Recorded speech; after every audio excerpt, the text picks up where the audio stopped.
Hola, mi nombre es Jorge Mezquita. Hoy les voy a hablar qué son los receptores farmacológicos. Mi grupo está conformado por Paula Silva y Jorge Mezquita. Somos de Enfermería 4. Los receptores farmacológicos son aquellas moléculas, generalmente receptoras celulares o enzimas, con que los fármacos son capaces de interactuar selectivamente y generar como consecuencia de ello una modificación constante y específica en la función celular. Los primeros que encontramos son receptores controlados por ligandos. Estos son receptores de canales iónicos que son controlados por ligandos. Son receptores que se activan por la unión de un ligando extracelular, el cual interactúa con dominios específicos de la molécula y determinará la apertura o el cierre del canal, formando así lo que se conoce o se denomina como complejo ligando-receptor. Dado su mecanismo de acción, los receptores sirven para emitir respuestas rápidas e inmediatas, principalmente en el sistema nervioso, de tal manera que tanto la disociación del ligando-receptor como su acople son acciones rápidas y en el caso de una desensibilización, el ligando provoca un inmediato cierre de los canales. Receptores ligados a enzimas son glucoproteínas integrales de membrana con un único dominio transmembrana. Presentan una unión a un ligando específico de su dominio extracelular y hacia el citoplasma. Su estructura presenta actividad enzimática, generalmente comportándose como una proteína quinasa capaz de inducir a la fosforilación de otras proteínas intracelulares y cambiando entonces su funcionamiento. Tiene participación en respuestas a señales relacionadas con el crecimiento, proliferación y diferenciación y supervivencia de los tejidos animales. Los ligandos más frecuentes para este tipo de receptores son hormonas o factores de crecimiento.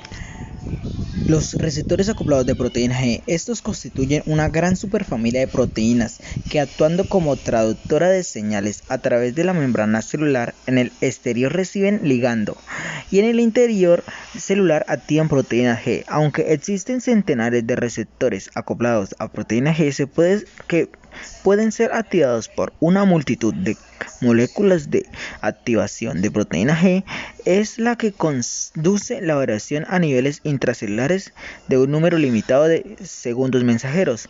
En el proceso de activación de un receptor acoplado a proteína G se puede distinguir 4 etapas: la creación de señal por unión de ligando, la traducción de señal a través de la membrana, la interacción de proteína G, activación de mecanismos efector y variación del nivel del segundo mensajero. Y eso puede decir que el receptor acoplado a proteína G es activado por una señal externa en forma de un ligando u otro mediador de señal.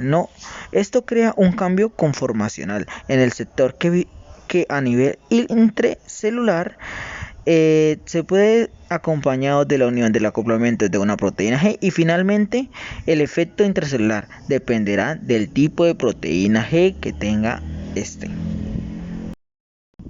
Los receptores intracelulares son proteínas receptoras que se encuentran al interior de la célula, generalmente en el citoplasma o en el núcleo. En la mayoría de los casos, los ligandos de los receptores intracelulares son moléculas pequeñas e hidrofóbicas, ya que deben poder cruzar la membrana plasmática para alcanzar sus receptores. Por ejemplo, tenemos los receptores principales de las hormonas esteroideas hidrofóbicas, como las hormonas sexuales, son intracelulares.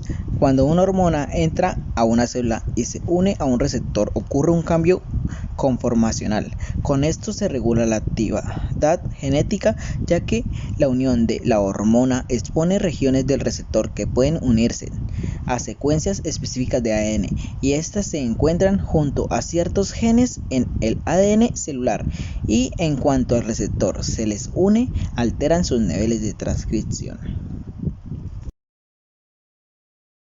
Un segundo mensajero es una señal química que se genera dentro de una célula cuando una hormona, es decir, el primer mensajero, se une a su receptor.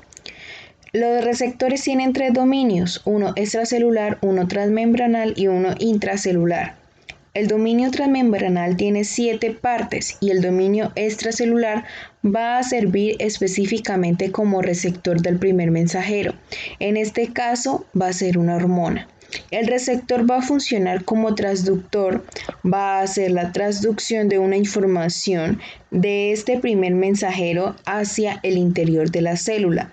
En la parte interna del receptor se va a acoplar una proteína G con sus subunidades alfa, beta y gamma, que va a acoplar a la parte intracelular del receptor. Entonces tenemos que esas subunidades alfa pueden ser GS para estimular la enilato ciclasa, GI para inhibirla y GQ para estimular la fosfolipasa C. Es decir, que un mensajero es una proteína que desencadena un proceso metabólico cuando es activada la proteína que estaba acoplada, como por ejemplo las proteínas acopladas a proteína G. Existen 3 sistemas de segundos mensajeros de las proteínas G. Está el sistema adenilciclasa, tenemos nuestro receptor, llega a la hormona, es decir, el primer mensajero, y se une a la parte extracelular. Tenemos la proteína GS, que en este caso va a ser estimulante. La adenilciclasa tiene 2 extremos, donde se dan las actividades o donde va a llegar a usarse la proteína GS para estimular a la enzima adenilatociclasa para la formación de adenosímonofosfato cíclico. Su parte alfa se va a unir a una de esas partes con energía que nos va a proporcionar ATP.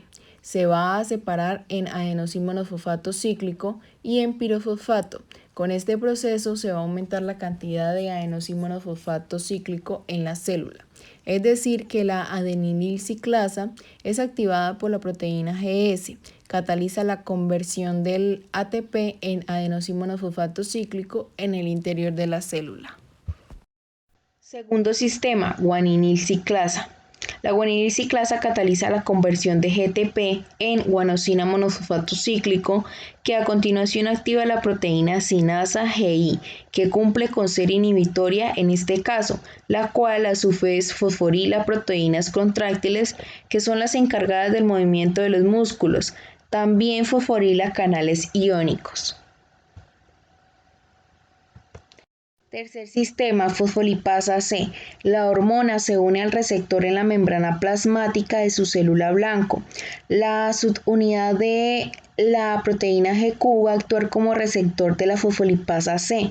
Esta proteína GQ va a viajar a través de la membrana plasmática. Activa la enzima fosfolipasa C. La fosfolipasa C cataliza la desintegración de un fosfolípido, que en este caso va a ser la fosfatininositol bifosfato, hacia el diacetilglicerol. También va a catalizar la desintegración del trifosfato del inositol. Este va a entrar en el citoplasma, se une a receptores en el retículo endoplasmático, hay una liberación de calcio almacenado. El calcio almacenado se difunde hacia el citoplasma, actúa como mensajero para promover los efectos hormonales en la célula blanco. Ahora hablemos del complejo farmacorreceptor. Cuando se une un fármaco a un receptor se forma un complejo farmacorreceptor, es decir, que es la unión del fármaco con el receptor lo que genera un efecto biológico, y a esto se le va a llamar complejo farmacorreceptor. Tenemos un receptor, viene el fármaco, activa la proteína y esta proteína libera a su segundo mensajero. Este es el segundo mensajero el que va a generar el proceso metabólico.